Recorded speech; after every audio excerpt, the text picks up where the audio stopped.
and welcome to Candid Conversation. Our guest this week is an eminent scholar of Sufism and Pakistani politician Tahir Qadri, who hit the headlines in 2014 with his call for a massive protest march against the Nawaz Sharif government in Pakistan.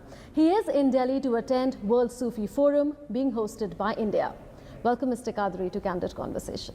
You are a leading participant in World Sufi Forum. What, according to you, ails the Muslim world in contemporary times? I think Muslim world, as well as the whole human world, needs concentration on the spiritual, developing the spiritual faculties of human beings. The more the spiritual faculties are developed, the more you get inner peace, and the more you develop peace in your inner self, the more you are enabled to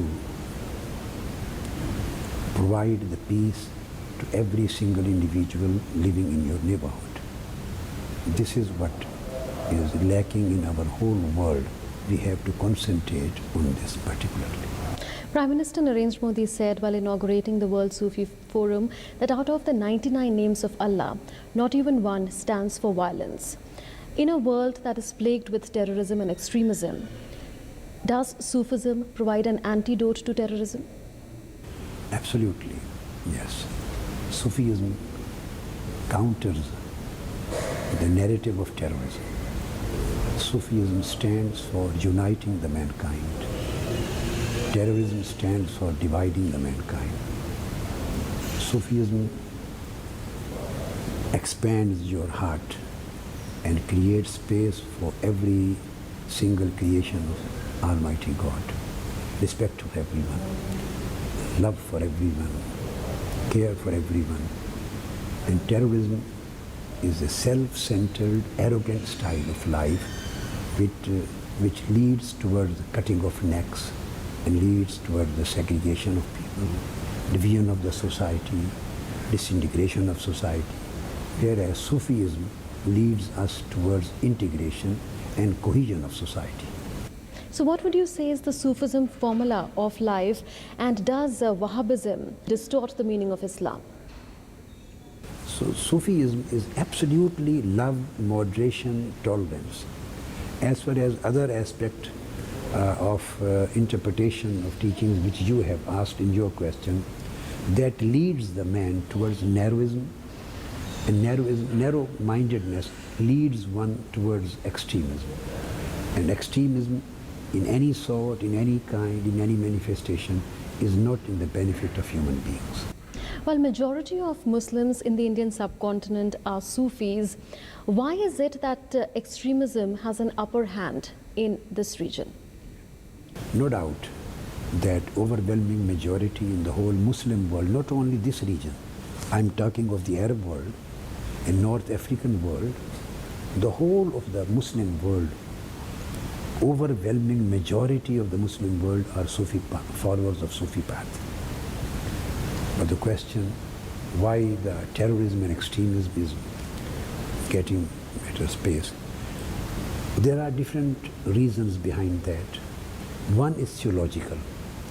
Theological aspect is related to the theology, to a religious mindset, which is very narrow-minded mindset, a very conservative and extremistic interpretation of certain teachings, a very wrong interpretation, conservative interpretation, extremistic interpretation of certain concepts and terms. There are some socio-economic reasons behind that: poverty, ignorance, joblessness, lack of justice, and lack of human rights. Socio-economic reasons are also something which is creating a scenario which is favorable for accessibility of extremism and terrorism. And there are some political reasons, and then there are some financial reasons. There are factors, and there are actors who are spending money to destabilize certain areas, certain countries. If they see already these people, these tribes, these families, or these group of people, they are frustrated because of their own local problems. They hire them, they buy them, They provide them salary, they provide them scholarships, they take them. And most of the families living in poverty and frustration, they don't bother where our children are going, what would be their end and what would be their fate. They think they are getting money, it is their job. So terrorism is increasing and expanding as a job, as a business. It is generating money. Money is being spent on it and it is generating money. And are those the reasons that you would attribute to growing radicalization in many parts of the world, including in Pakistan? Some youth, younger people, they are confused about international situations. They don't see in that particular area, the internationally they don't see that they are getting justice or they are not getting their proper right, for example. And they see the same kind of situation at other country, at other part of the world. There the dealing or the standards are different. So all these international political situations also frustrate them. Since they are not knowledgeable people and they are accessible to terrorists also, so they get confused. At this point, they are not, they are unable to differentiate between the political prompting of political situation and the commandments of Quran and commandments of Islam. Quran and Islam says, even if injustice is being done with you, even if war has been imposed on you, and two countries or two nations are directly at war, even in this situation, you are not a common people or organizations are not allowed to take up the arms and to attack on civilians of a country who is already at war with you. Country at war. Mm-hmm. You can't attack on the non-combatants. You can't kill the civilians. So Islam prohibits every kind of act of terrorism without ifs and buts. In any situation, you are not allowed to kill the civilians. But most of the younger generation, they don't read the Quran and Islamic books. They just see the political scenario, local scenario, socio-economic scenario. And there are also those who are running the industry of radicalization. And running of nurseries, they also influence them, and all things get mixed. And then they are accessible, and the states and governments, I think, are not doing enough to terminate the terrorism from its root. Even in Pakistan, you have openly opposed terror activities in Jammu and Kashmir and the rest of India, which you say are against the tenets of Islam. What is the kind of public response to your stand in Pakistan? I am here in India. I have been saying the same thing in Pakistan, and I will emphasize and re-emphasize in India that the issue of Kashmir should be resolved through dialogue. India and Pakistan should decide one thing, whether they have decided to live like enemies throughout their life or they want to end the state of enmity and hostility. Pakistan and India, both countries have to decide it. I think Pakistan and India should live like friends, live like good neighbors. They should establish peaceful relations. They should develop trust. They should develop the trust-building measures between them, and they should sit down on the table and talk on every issue, including Jammu and Kashmir, including Bombay attacks, including Pathankot, and including the allegations which Pakistan has against India. While both India and Pakistan, Mr. Qadri, have said that they are for dialogue on all issues for resolution, but there is this problem of terrorism being used as an instrument of state policy, some say, to achieve a particular end in Kashmir. Do you condemn that? I will say, this is stance of India, and India has a right to say and think whatever India wants. Similarly, Pakistan has its own stance. But none of these two countries, India and Pakistan, have been able till today to come up with categorical and unrebuttable evidences.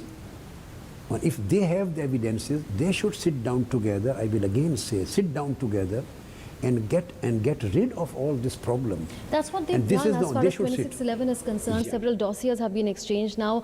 As far as the Pathankot attack is concerned, a special investigation team would be coming from Pakistan. Yes, I appreciate but isn't these there a efforts problem of terrorism in Kashmir. Say again, Shouldn't that be condemned? any act of terrorism anywhere in any part of the world is condemnable. I am not a man who will support any allegation, neither on this side nor on that side. I will again support the dialogue.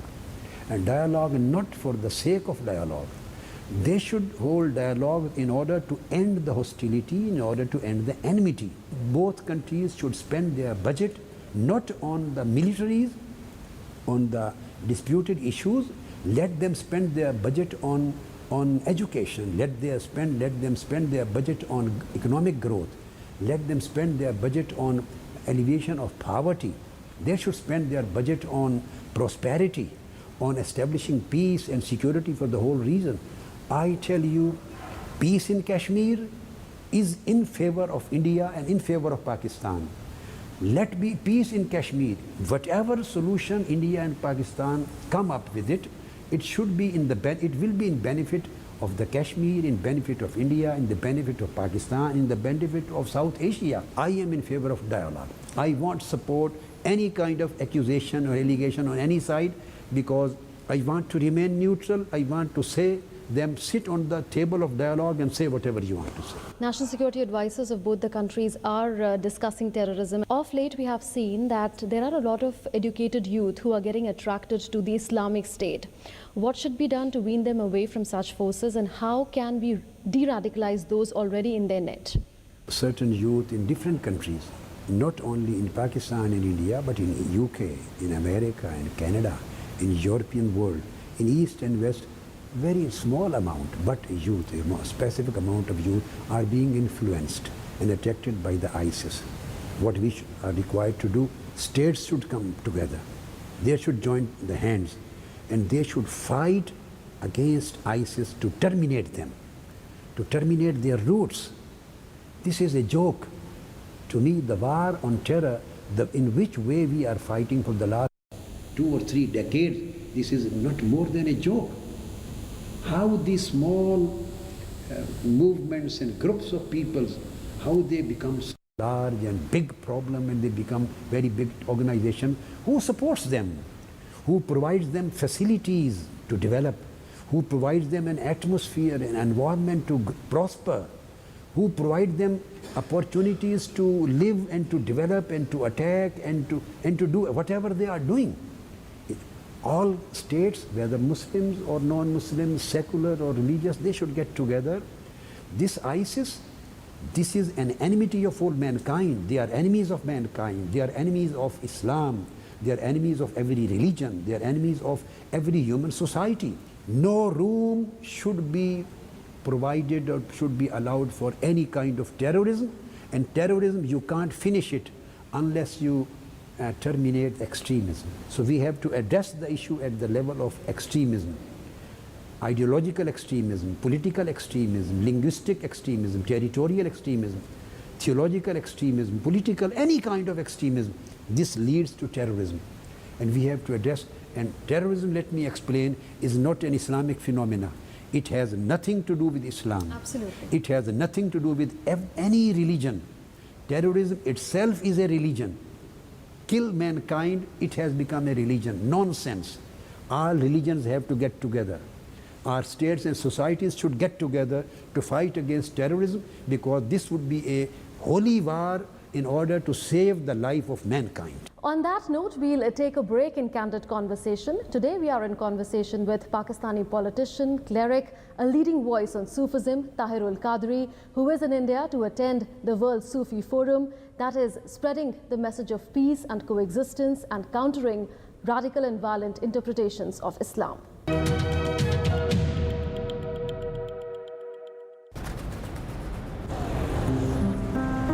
ये चांदनी का चौक है। ये रविंद्र का सेतु है। मरीना का बीच है ये। ये आजाद का मैदान है। खड़े सिंह दा मार्ग है। चित्तरंजन का एवेन्यू है ये। अन्ना का नगर यही है। गंगा की है ये नदी। ये लक्ष्मी की कॉलोनी है। बंकिम का स्ट्रीट है ये। नरीमन का पॉइंट है ये। और मैं तुम्हें इसे गंदा नहीं करने दूंगा।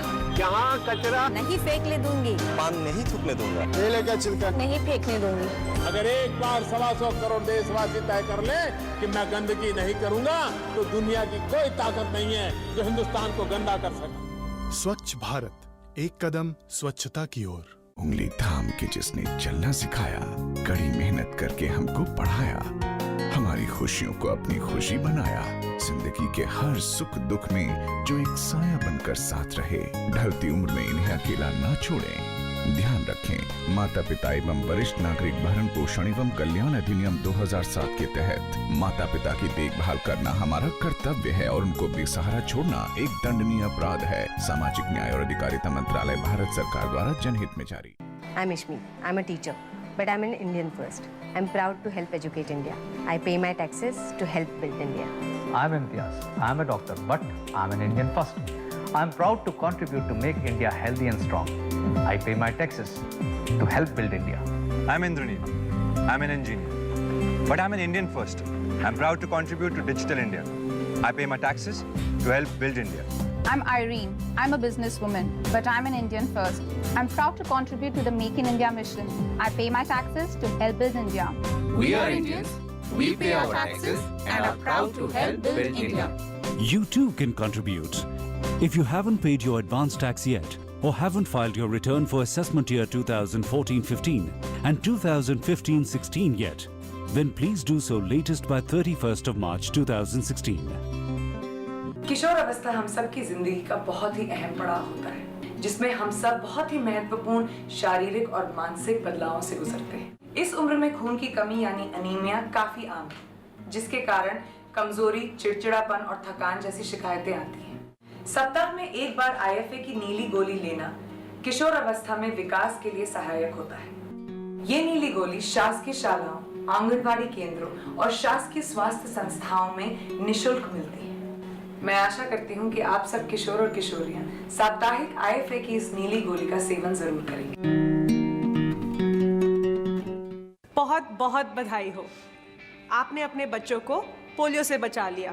लेकिन जब तक दुनिया में पोलियो का एक भी केस है, पोलियो का खतरा बना हुआ है। इसीलिए अब सरकार देश में पोलियो इंजेक्शन की शुरुआत कर रही है, ताकि आपके बच्चे को मिले डबल सुरक्षा। अब अपने 1 साल से छोटे बच्चे को टीकाकरण सत्र में पोलियो की तीसरी खुराक के साथ जरूर दिलवाएं पोलियो का इंजेक्शन। क्यों राधा, इससे क्या होगा पता है ना? हाँ दीदी, पोलियो से डबल सुरक्षा हमेशा के लिए। याद रहे, पोलियो की तीसरी खुराक के साथ जरूर दिलवाएं पोलियो का injection.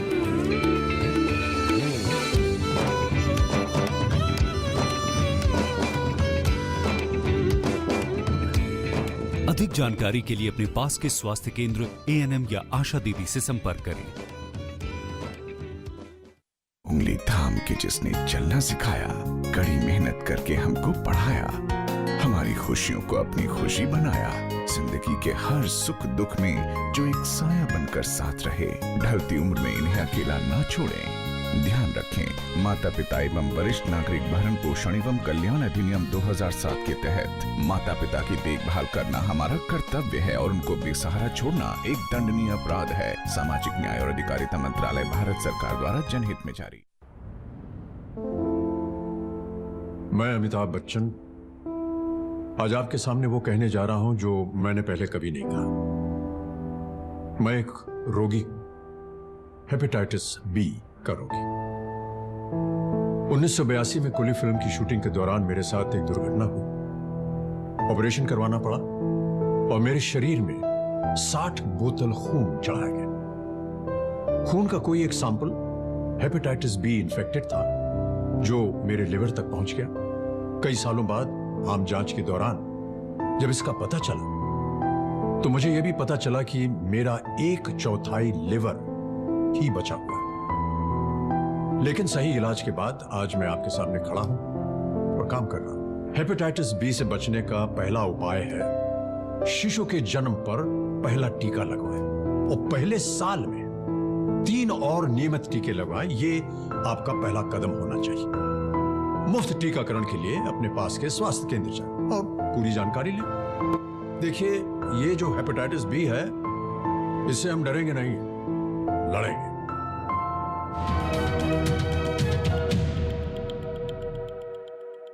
Welcome back. You're watching Candid Conversation with Tahir Qadri, an eminent scholar of Sufism and Pakistani politician.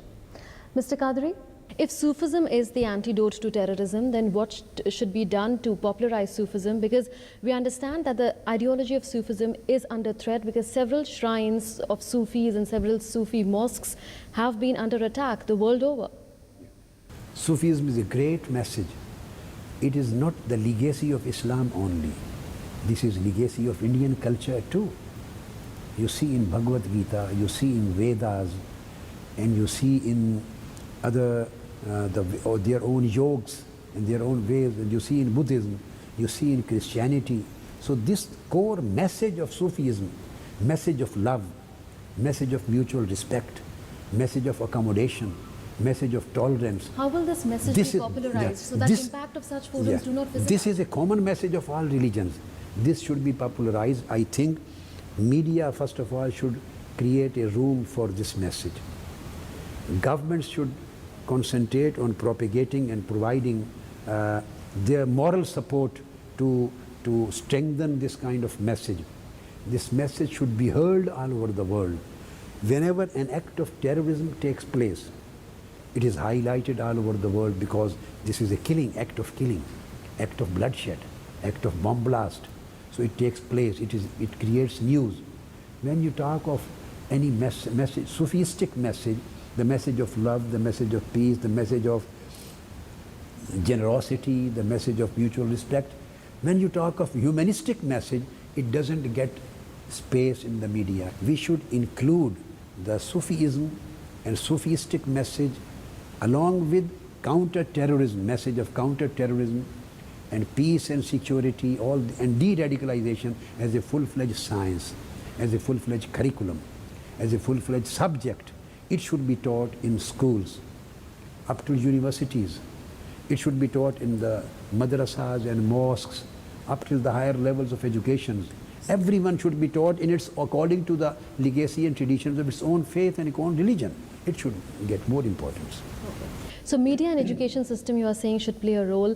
India is a multicultural, multilinguistic and multi-religious society.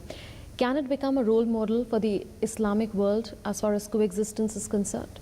I don't think this much great number of religions and faiths living in one country, you can't give any example in any other part of the world. There are basically the Indians, the Hindus. There are a very, very large number of Muslims, very large number of Buddhists, large number of Christians, large number of Sikhs, large number of Jainis, large number of all other religions. Such a multicultural and multi-religious and multi-faith society. India should concentrate in promoting this mutual tolerance. Definitely, if India creates this example, it should be followed by other secular countries like that. And the Muslim countries they should also do the same. There are non-Muslim minorities in their countries. And Muslim countries and Muslim societies should also realize that Holy Prophet of Islam, when he formulated the first state of Islam in Medina after migration, he created a multicultural society. So Holy Prophet declared all cultures and religions as a single nation. Those who were living in one territorial limit under one constitution. Why not all Muslim countries and why not other secular countries? Of course, they also believe in the secular pluralism and multicultural aspect. So all societies should work together. This is a common phenomenon. Enemy is common and cause is common. All countries, Muslims or other secular or non, should work together to achieve this end. I would like to draw your attention to a controversy which is brewing in India, which is that some politicians are refusing to say Bharat Mata Ki Jai, and there are those who believe that saying this would be un-Islamic. Would you like to shed some light on that? I would say this thing has nothing to do with Islamic teachings. This is not the subject of Islamic commandments. As far as I understand, I am not very expert of Hindi language. As far as I understand, Mata means mother. Jai means Zindabad or this kind of word. This word is common in every nation. You say Bharat Mata. In English it is said motherland. In Pakistani Urdu language and Persian, Iranian language, it is named Madar-e-Watan. Everybody says motherland is like mother. So every nation loves is Watan, every nation loves his motherland. Everybody says it is our Madar-e-Watan. So there shouldn't be any problem. Absolutely, everybody living in any country should love his land. That's it. You were politically active in Pakistan for quite some time. What are your political plans now? Let it go on according to the Pakistani situation. We will look at that. There are your critics in Pakistan and elsewhere who say that you are a tool of the military, and that you had given a call in 2013 for a million-man march, and after that there was a deal between you and the military, and it wasn't carried through in the sense that you did not really ensure that Asif Ali Zardari's government resigned. The same thing happened with regard to Nawaz Sharif, they say. What do you say to your critics? I totally rebut and refute this allegation. This allegation is false, baseless, and it has no content in it. Let me explain. There was no agreement between my struggle and military in 2013, neither in 2013 nor in 2015. That agreement took place between me and the Zardari's government. There were 10 federal ministers who came to me, and we signed an agreement of electoral reforms. And it was signed by the Prime Minister of Pakistan, Raja Ashraf Parvez, the then Prime Minister. And 10 ministers and political leaders from that side came, and there was an agreement between us. It was a political agreement. 5 points were in the agreement, and they were for electoral reforms. And the government, after this agreement, we went back and they did not implement it. Nothing to do with military. Absolutely, military was rotten scene. The same was in 2015. If there was the military establishment was behind this march, then on 31st of August, Nawaz Sharif would have come to its end. It was a struggle against corruption and struggle for devolution of power and struggle for the political reforms, electoral reforms, which I am already struggling since 1990s. These are political theology for true democracy. There are those who call you an enigma wrapped in a riddle. They say that you portray different sides of yourself when you're addressing Pakistani citizens and when you're addressing Westerners. They say you talk about peace, about coexistence, about democracy and civil rights when you address Westerners, whereas when you talk to Pakistani citizens, you talk about movements, revolutions.